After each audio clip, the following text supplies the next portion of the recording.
আল্লাহ সুবহানাহু ওয়া তাআলা যেমন করে মানুষ জাতিকে সৃষ্টি করেছেন, তার সৃষ্টির মধ্যে এক অনন্য সৃষ্টি হলো জিন জাতি। এই জিন জাতি বিভিন্ন সময় মানুষকে ডিস্টার্ব করে। এক কথায় আমরা যে বলি যে জিনে ধরা, মানুষকে ডিস্টার্ব করে বা জিনে ধরে। কি কারণে জিনে ধরে মানুষকে? আল্লামা ইবনে তাইমিয়া রহিমাহুল্লাহ তিনি বলেন, জিন মানুষকে আক্রমণ করে বা ডিস্টার্ব করে, এর বেসিক মূলত তিনটি কারণ। আমরা আজকে জানবো কোরআন সুন্নাহর আলোকে জিন মানুষকে কেন আক্রমণ করে, মানুষকে জিন কেন ধরে, এর বেসিক তিনটি কারণ এবং এই জিনের আক্রমণ থেকে নিজেকে প্রোটেক্ট করার, নিজেকে বাঁচিয়ে রাখার খুব সংক্ষিপ্ত তিনটা, খুব সহজ তিনটা আমল। জিন আক্রমণ করার তিনটা আমল এবং এই জিনের আক্রমণ থেকে বাঁচার, নিজেকে প্রোটেক্ট রাখার তিনটা কারণ আমরা ইনশাআল্লাহ জানবো। খুব ধৈর্য সহকারে আমরা খুব সংক্ষিপ্ত আলোচনাটা আমরা শুনবো। জিন মানুষকে আক্রমণ করে, তার মধ্যে এক নম্বর কারণ যেটা হলো, সেটা হলো গর্তে প্রসব করা। অনেক সময় অনেক যুবককে দেখা যায় যে যেইখানে সেখানে জীর্ণ শীর্ণ অবস্থায় যেইখানে সেখানে তারা প্রসব করে। হ্যাঁ, প্রসব লাগতে পারে, কিন্তু আপনি যে কোনো জায়গায় প্রসব করবেন না।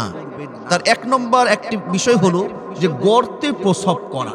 তার কারণ আল্লাহর নবী, বিশ্ব নবী মুহাম্মদুর রাসূলুল্লাহ সাল্লাল্লাহু আলাইহি ওয়াসাল্লাম তিনি গর্তে প্রসব করতে নিষেধ করেছেন, বারণ করেছেন। কেন? অনেক গর্তে কিন্তু জিনরা থাকে। এই জিনরা থাকে, দেখা যাচ্ছে যে যদি ভালো জিন হয় তাহলে আপনাকে ক্ষমা করে দিতে পারে, কিন্তু যদি দুষ্ট জিন থাকে তাহলে সে কিন্তু আপনার উপরে আক্রমণ করবে। মানুষদের মধ্যে যেমন মুমিন আছে, বান্দা আছে, পথভ্রষ্ট দুষ্ট কাফেররাও আছে, জিনদের মধ্যেও এই রকম কিছু জিন আছে। এরা হলো মুমিন জিন, এরা হলো ভালো জিন, আর জিনদের মধ্যে কিছু দুষ্ট বা কাফের জিন আছে। এই জন্য এক নম্বর যেটা কারণ, গর্তে প্রসব করবেন না। এই গর্তে প্রসব করলে সে গর্তে যদি দুষ্ট জিন বা কাফের জিন থাকে তাহলে আপনাকে আক্রমণ করতে পারে। দুই নম্বর যেটা কারণ, সেটা হলো খুবই গুরুত্বপূর্ণ। জিনদের মধ্যে যখন কোনো জিন যখন কোনো মানুষদের মধ্যে কোনো মানুষকে পছন্দ করে, তখন তাকে কিন্তু অনেক সময় তাকে বশ করার জন্য, কাছে পাওয়ার জন্য, তার মধ্যে প্রবেশ করার জন্য তাকে আক্রমণ করে বা তাকে ডিস্টার্ব করে। এখন বিষয়টা হলো এই রকম হতে পারে যে পুরুষ জিন মানুষদের মধ্যে নারীদের উপরে আকৃষ্ট হয়, আর নারী জিন যদি হয় এই রকম সুদর্শন পুরুষ মানুষদের উপরে তারা আকৃষ্ট হয়। এই জন্য খেয়াল রাখতে, উভয়কে খেয়াল রাখতে হবে যে পুরুষ জিন হলে নারী মানুষ, নারী জিন হলে আর পুরুষ মানুষদেরকে তারা আক্রমণ করে। এই বিষয়টা আমাদেরকে খেয়াল রেখে একটু চলাচল করতে। এইখানে একটা বিষয় আমাদেরকে লক্ষ্য রাখতে হবে যে অনেক সময় দেখবেন যে সুদর্শন পুরুষ বলেন বা অনেক সুন্দরী রমণী বলেন, মেয়েরা বলেন, দেখা যায় অনেক সময় যেইখানে সেখানে নদীর ধারে বলেন বা রাস্তাঘাটে জঙ্গলে অনেক সময় এলোমেলো জীবনযাপন করে, চলাফেরা করে। আবার অনেক মেয়েরা আছে, তাদের সৌন্দর্যকে তারা মানুষদের মাঝে ডিসপ্লে করে, তাদের চুলগুলো এলোমেলো ছেড়ে দিয়ে রাত্রে বেলায় বিভিন্ন রাস্তাঘাটে এলোমেলোভাবে এলোপাতাড়ি চলাফেরা করে। নদীর ধারে, পুকুর পাড়ে অনেক মেয়েরা এরকম চুল ছেড়ে দিয়ে তাদের সৌন্দর্যকে তারা ডিসপ্লে করে না। খবরদার বোন, আপনাকেও দুষ্ট জিন আক্রমণ করতে পারে। এটা হলো 2 নম্বর কারণ। 3 নম্বর যেটা কারণ হলো, আল্লামা ইবনে তাইমিয়া রাহিমাহুল্লাহ বলেন যে মানুষকে অনেক সময় জিন যে আক্রমণ করে, জিন ধরে, এর বেসিক 3 নম্বর কারণ হলো অপবিত্র অবস্থায় যারা থাকতে অভ্যস্ত বা পছন্দ করে। অনেক মানুষ দেখবেন যে অপবিত্র হয়েছে, দ্রুত পবিত্র হয়ে যাওয়া এটা তার কাছে যেন ভারী মনে হয়, দ্রুত পবিত্র অর্জন করে না। এই জন্য দ্রুত পবিত্রতা অর্জন করা এটা কিন্তু একটা বড় বরকতের। এইটা অবশ্যই আপনি খেয়াল রাখবেন যে অপবিত্র হয়ে গেছেন, আপনি চেষ্টা করবেন যে তত দ্রুত পবিত্র হয়ে যাওয়া। তার কারণ কার কখন আমাদের মৃত্যু এসে যেতে পারে আমরা কেউ জানি না। 3 নম্বর হলো পবিত্র হয়ে যাওয়া। তার কারণ জিনদের মধ্যে কিছু অপবিত্র জিন থাকে। দুষ্ট জিন, অপবিত্র জিন যারা, তারা অপবিত্র মানুষগুলোকে তাদের পছন্দ হয়ে যায়, তখন তারা তাদেরকে আক্রমণ করে। এই তিনটা কারণ আমরা জানলাম, বেসিক তিনটা কারণ জিন মানুষকে আক্রমণ করে। এই তিনটা কারণ আমরা জেনে আমরা সেটা বর্জন করার চেষ্টা করব। এবার আসুন আমরা খুবই সংক্ষেপে জানব, জিন মানুষকে যে আক্রমণ করে, এই জিনের আক্রমণ থেকে নিজেকে আপনি প্রোটেক্ট করবেন কিভাবে, নিজেকে বাঁচিয়ে রাখার তিনটা কারণ। আল্লাহর নবী, বিশ্ব নবী মুহাম্মদুর রাসূলুল্লাহ সাল্লাল্লাহু আলাইহি ওয়াসাল্লাম জিনের আক্রমণ থেকে বাঁচার একটি দোয়া শিখিয়ে দিয়েছেন। এক নম্বর প্রেসক্রিপশন হলো, আল্লাহর নবী বলেছেন, আউযু বিকালিমাতিল্লাহি তাম্মাতি মিন শাররি মা খালাক। আল্লাহর নবীর শেখানো দোয়া, আউযু বিকালিমাতিল্লাহি তাম্মাতি মিন শাররি মা খালাক।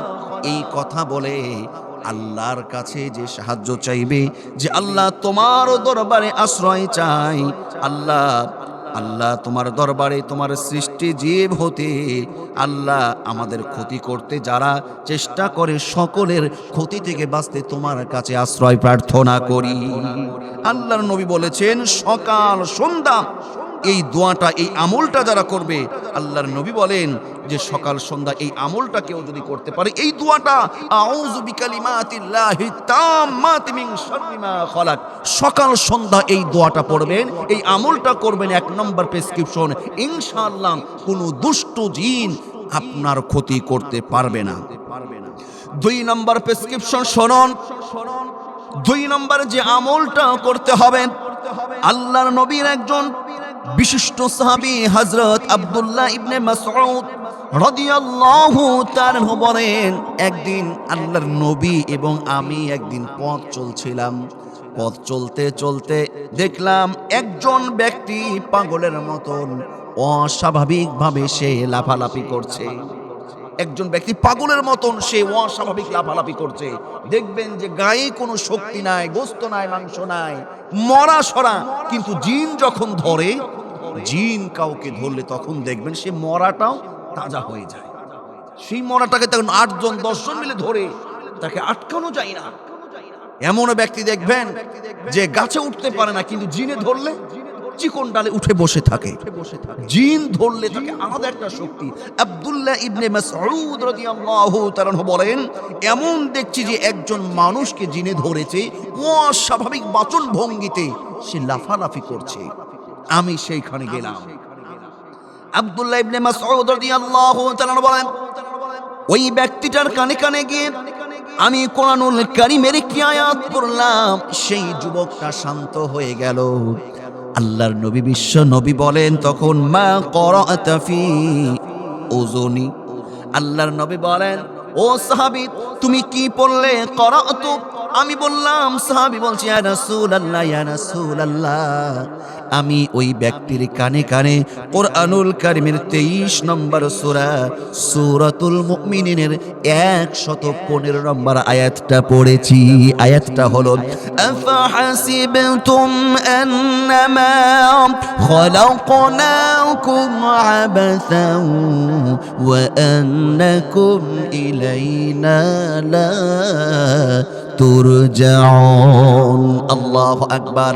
আব্দুল্লাহ ইবনে মাসউদ রাদিয়াল্লাহু তাআলা তিনি বলেন, নবী গো, সূরা মুমিনুনের 115 নম্বর আয়াতটা আমি পড়েছি, সেই চুপ হয়ে গেছে। আল্লাহর নবী বলেন, ও সাহাবীরে, এই আয়াতটার এত ওজন, এই আয়াতটার এত শক্তি, এই আয়াতটা তুমি পড়েছো, শুধু মানুষ কেন চুপ হয়ে যাবে? এই আয়াতটা পড়ে যদি কেউ কোনো পাহাড়ে ফু দেয়, আমার আল্লাহ চাইতো এই আয়াতের এত শক্তি, সেই পাহাড়টাও যেন নত হয়ে হীন হয়ে যাবে। বলি সুবহানাল্লাহ। এই আমলটাও করবেন যে 23 নম্বর সূরা সূরাতুল মুমিনুনের 15 নম্বর আয়াত, এই আয়াতটাও পড়বেন, বা রোগীর সামনে, জিনে ধরা রোগীর সামনে আয়াতটা পড়বেন, বা নিজেও সকাল সন্ধ্যা আয়াতটা পড়বেন। আফাহাসিবতুম আন্নামা খলাকনাকুম আবাসা ওয়া আন্নাকুম ইলাইনা লা তুরজাউন। 3 নম্বর প্রেসক্রিপশন হলো জিন থেকে নিজেকে প্রোটেক্ট করার সর্বশেষ এবং অত্যন্ত গুরুত্বপূর্ণ, ভেরি ইম্পর্টেন্ট কোরআনের একটি আমল, একটি আয়াত, সেটা হলো আয়াতুল কুরসিকে বন্ধু বানিয়ে নিতে। আয়াতুল কুরসি পড়ুন, এটা এমন একটি শক্তিশালী পাওয়ারফুল একটি আয়াত। এই আয়াতুল কুরসি, আল্লাহু লা ইলাহা ইল্লা হুয়াল হাইয়ুল কাইয়্যুম লা তাখুযুহু সিনাতুন ওয়া লা নাওম লাহু মা ফিস সামাওয়াতি ওয়া মা ফিল আরদ মান যাল্লাযী ইয়াশফা'ু ইনদাহু ইল্লা বিইذনি ইয়ালামু মা বাইনা আইদিহিম ওয়া মা খালফাহুম ওয়া লা ইউহীতুনা বিশাইইন মিন ইলমিহি ইল্লা বিমা শা ওয়াসি'a কুরসিয়্যুহুস সামাওয়াতি ওয়াল আরদ ওয়া হুয়াল আলিয়্যুল আযীম। এই যে ছোট্ট আয়াতটা, এই আয়াতুল কুরসিটা আপনি বন্ধু বানিয়ে নেন, সব সময় পড়বেন, পবিত্র অবস্থায় থাকবেন, কোনো অন্ধকার, কোনো নির্জন পরিবেশে গেলে আয়াতটা পড়ে বুকে ফু দেবেন, ভয় লাগলে বুকে ফু দেবেন, বা জিনের কোনো ব্যক্তি বা কোনো মানুষকে আক্রমণ করলে তার গায়ে ফু দেন, এই আয়াতুল কুরসিকে বন্ধু বানান। ইনশাআল্লাহ এই 3টা প্রেসক্রিপশন যদি কেউ ফলো করতে পারে, আল্লাহ চাইতো ইনশাআল্লাহ কোনো দুষ্ট জিন কোনো মানুষকে ক্ষতি করতে পারবে না।